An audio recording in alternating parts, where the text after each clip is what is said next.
బుజ్జి నీకోసం కొన్ని నిజాలు చెప్పబోతున్నాను బుజ్జి. చెప్పు, కొన్ని కాపులు మనం చెప్పు. హస్బెండ్స్ సీక్రెట్ అనమాట ఇది. ఏ చెప్పు.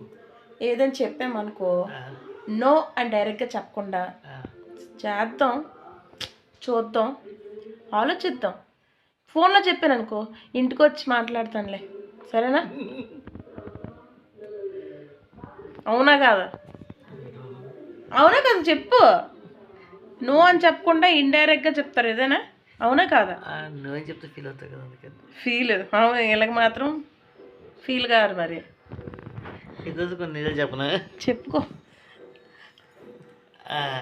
పక్కింటోళ్ళు చైన్ కొనుక్కున్నారు, చాలా బాగుంది. అల్లాలు మ్యాసప్ గిఫ్ట్ కొనుక్కున్నారు అంటే నేను డైరెక్ట్గా ఆడకుండా ఇండైరెక్ట్గా ఇలా కూడా అడుగుతా కదా. అమ్మ నిద్ర అన్నిటికి రివర్స్ లో పంచులు ఉన్నాయి. ఈసారి నీకు రివర్స్ లో ఏం ఆన్సర్ రాకుండా చేస్తాను. అలాంటి క్వశ్చన్ ఏం చెప్తాను. బాయ్.